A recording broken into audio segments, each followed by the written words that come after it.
al siguiente. ¿Quién quiere empezar?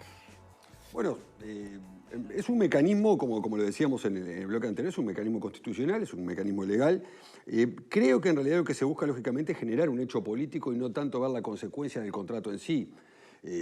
Como bien decía Fernando en el bloque anterior, han dado explicaciones durante 19 horas en una interpelación, anteriormente también y en forma posterior.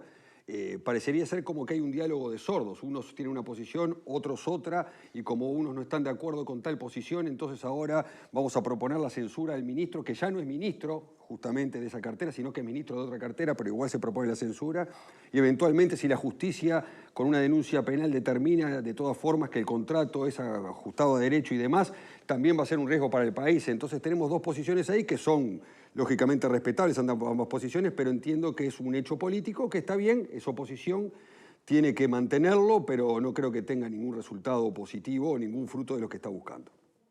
Por acá, Fernando. No, yo decir un par de cosas que es reiterarlas sobre el pasado, digamos, hasta aquí, ¿no? Montecón tenía el 70% del movimiento portuario en los muelles públicos, pagando un canon inferior a todos. Y está bien, viva la cara de Montecón, si consiguió eso, fenómeno. Lo que pasa es que eso estaba significando de que se afectaran los derechos de Cato Ignati, los derechos adquiridos por la ley de puertos, por sucesivas licitaciones y por un tratado de protecciones Luxemburgo-Bélgica con Uruguay. Todo eso, ese cúmulo de irregularidades, digamos, porque además a Montecón se le autorizaba cada 3 meses la operativa en los muelles públicos. Es decir, hubo una preferencia por Montecón en perjuicio de Cato Ignati. Durante todo el periodo eso es absolutamente innegable, habrá sido deliberado, no habrá sido deliberado, pero fue así y son los hechos, exclusivamente los hechos. Eso supuso una cantidad de juicios por parte de la empresa Cato Ignati, que algunos no llegaron a buen puerto, otros quedaron por la mitad, algunos otros están todavía en vigente. Finalmente, la empresa consulta en Francia, hay un informe, dice Sánchez que no, pero hay un informe de una consultoría francesa que lo hizo la empresa y que les atribuía la posibilidad de hacer un juicio por 1.500 millones de dólares. Ese juicio está asumido por el secretario de la Presidencia, por el secretario de la Presidencia Toma. Eso también es una realidad incontrastable. O sea, el juicio estaba. Ahora, si era muy urgente o no, la posibilidad del juicio estaba y el propio Toma dice conviene negociar esto porque las condiciones son malas. Eso por un lado para despejar alguna duda. Después, los 50 años se le dan porque la ley lo permite, o el decreto lo permite. Es un decreto de Tabaré Vázquez de 2019, el plazo de 50 años para otorgárselo a UPM. O sea que los 50 años tampoco, y en este mundo de negocio. No hay un monopolio creado tal como definido tal cual en el acuerdo. Hay sí una preferencia por licitaciones ganadas, por ley de puerto, por nada, hay una preferencia para Cato Ignati. Entonces, en ese caso tampoco. Yo creo que esto, obviamente, como dice el doctor Casás, esto es parte de un ejercicio de la oposición que va a ir hasta las últimas consecuencias. No nos olvidemos que tienen un juicio adentro de Gas Sayago muy grande. Esto es una contraofensiva, digamos, en el mismo terreno. Probablemente no tenga ninguna consecuencia. Yo le preguntaba esto del presidente de la República porque realmente yo creo que si consideran, como dicen, un día sí y otro también, que esto es inconstitucional, que es ilegal y que va a tener graves consecuencias sociales y económicas para el Uruguay en los próximos 60 años, si eso no amerita un juicio del presidente de la República, no sé qué lo amerita. Pero si no, vos decís, ¿no lo decía también el actual oficialismo cuando era oposición sobre el secretismo, la eventual irregularidad, ilegalidad e inconstitucionalidad de los contratos con UPM y nadie planteó un juicio político? No, pero nadie planteó un juicio tampoco. No se llevó a juicio a UPM ni se llevó a juicio a nadie. Acá están hablando de una censura a un ministro. Están hablando, se va a plantear mañana... No, están hablando de llevarlo a la justicia penal. Pero se va a censurar a un ministro. Y yo pregunto, ¿por qué censurar pero al se va a ministro? censurar. Ya se sabe No, que no se va a censurar, pero se plantean la censura. ¿Pero por qué planteas la censura al ministro cuando podés ir por el premio mayor? Ahora, pero ¿por qué frente no a un se perjuicio hizo, tan grande? ¿Por qué no se hizo un juicio político cuando se planteó, creo que 5 veces, ¿no?, la censura al ministro Bonomi, al frente del Ministerio del Interior? ¿Cuál sería la diferencia? Pero sé, no, hay se una diferencia muy grande, hay una ¿sí? diferencia enorme, es la diferencia. Que el acuerdo con Cato Ignati tiene la firma del presidente de la República. Bueno. Tiene el gancho del presidente de la República. En el otro caso es una gestión. Áreas, no vas a llevar a un juicio político por una gestión. Bueno, pero... Acá vos si entregaste el país, entregaste soberanía o incluso hasta, como dijo Charles Carrera, la sospecha de una corrupción. Caso UPM tampoco se planteó.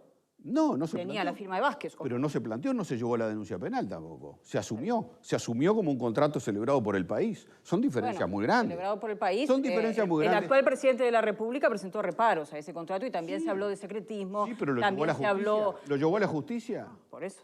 ¿Promovió la censura un ministro? Ni una ni otra. Bueno, a ver, me parece que todos entendemos que esto es parte del juego político. Tú lo acabas de decir. Por eso. Ya está, por eso. Sí, no sé si ya está. Me parece que justamente... Ya está, no va a pasar nada acá. No sé. ¿Vos crees que vas a pasar algo? Yo creo que están pasando cosas. ¿En dónde?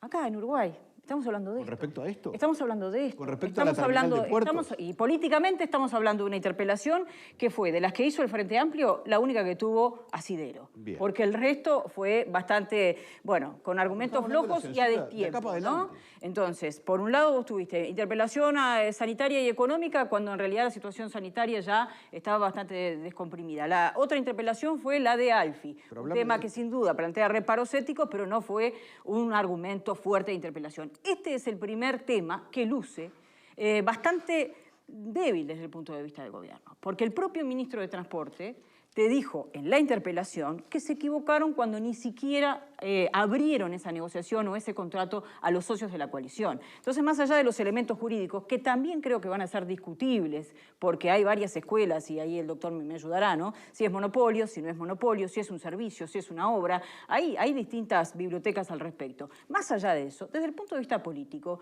tú ya estás generando, bueno, la imagen, ya estás desgastando la imagen de un ministro desde el punto de vista del argumento de la oposición. Sí. No es casualidad que también se va a llamar al ministro Heber, en su calidad de ministro del Interior, por la fuga del ex Concar. Estás mezclando cosas. Políticamente hay una persona que hoy es el objetivo. Bueno, por eso es un tema político. Me parece que tiene advertí la misma solidez en la interpelación a Heber como ministro del Interior que la que se le ha hecho como ministro de Transporte. Bueno, yo creo que la de Transporte tiene puntos más débiles, ¿no? Desde el punto de vista del Interior, la seguridad es un tema que, ¿se acuerdan ustedes que estaba planteada una interpelación? Y bueno, los números dieron demasiado positivos. No es ahí, pero sí hay, bueno, dos cosas que se... Hay una fuga y una recaptura. ¿Cuál sería la argumentación para esta interpelación? Las distintas versiones, ¿no? Allí aparecen versiones... Medio raro.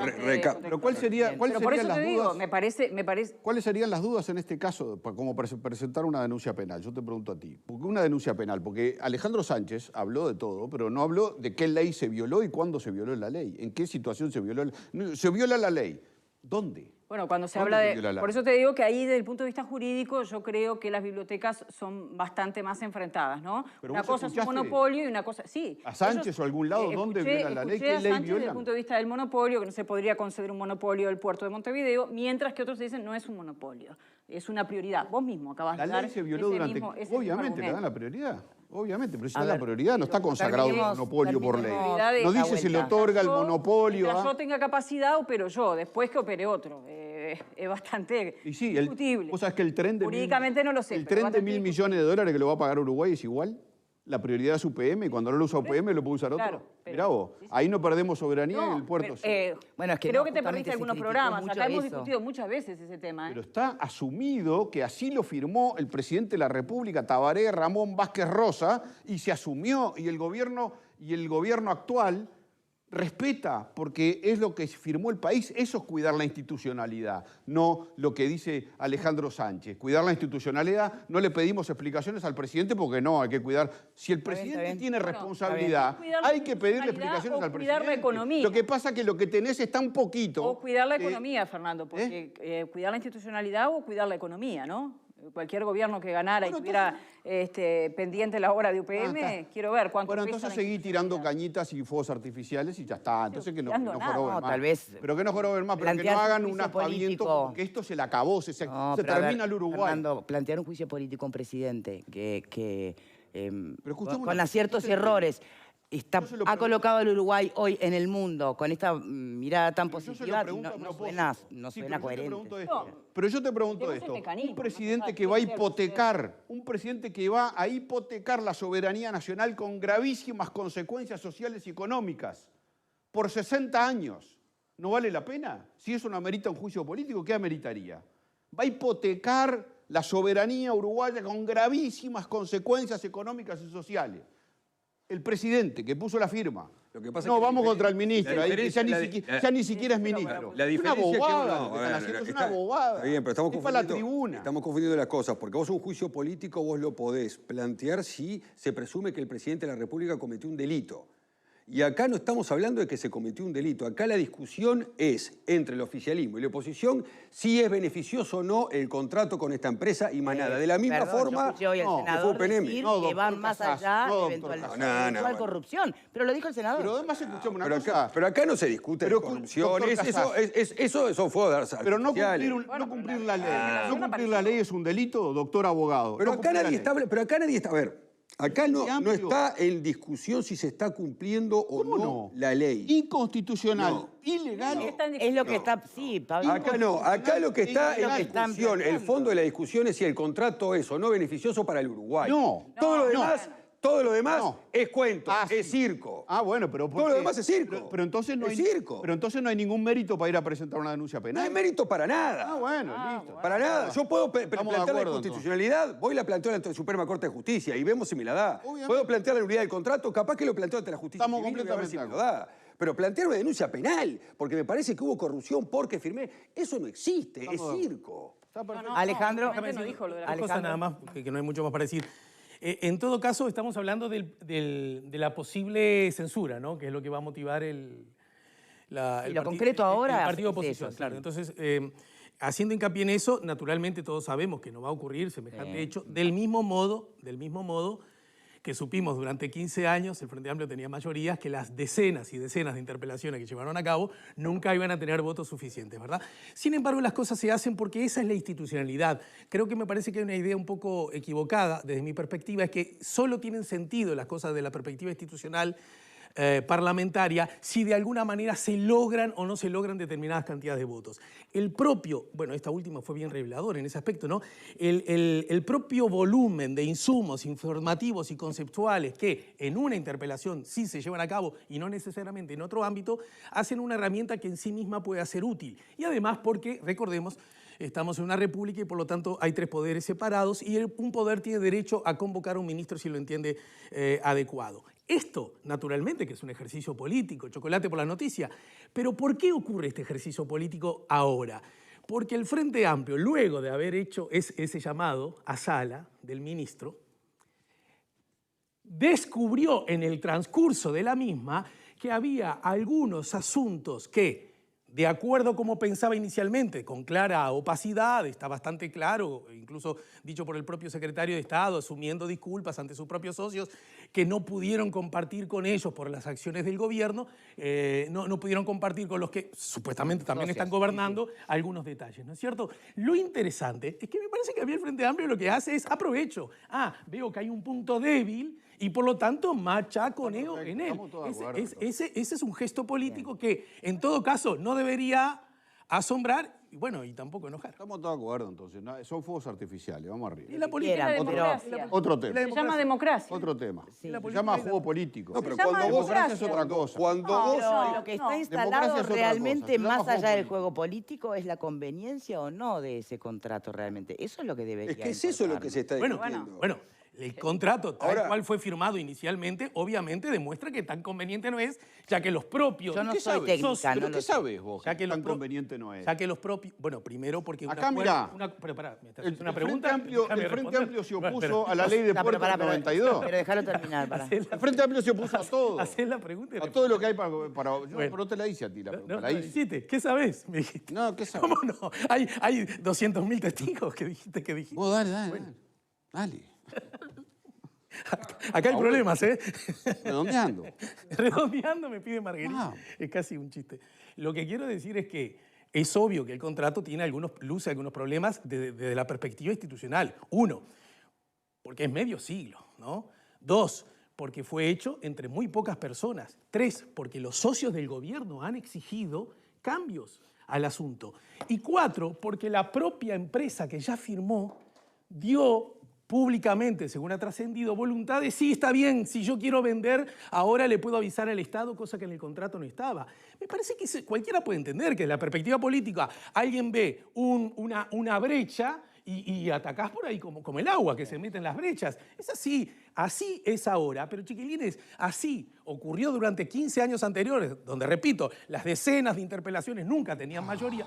Pero a mí me decís que solo a mí me decís que no, a todos. Recordar solamente que los que hablan de afectación de soberanía no es solamente el Frente Amplio, ¿no? El Cabildo Abierto habló de afectación de soberanía. De hecho, esta nueva negociación con la empresa es un requisito que puso ese sector para, votar a favor de Heber en la interpelación. Bueno, vamos a dejar esto por aquí, vamos a ver cómo sigue. Antes de cambiar de tema, que es interesante, porque vamos a estar analizando un poco algo que siempre está sobre la mesa, el rol de los líderes de los sindicatos versus los líderes políticos. Obviamente todo a partir de la eventual nominación como candidato del Frente Amplio al presidente del PIT-CNT. Pero antes, déjame comentarte algo, porque por ahí vos, cuando ves a las mujeres que estamos así en los medios o trabajando con exposición pública y el pelo está bien, las uñas están bien, decís, claro, es todo peluquería. Pero por dentro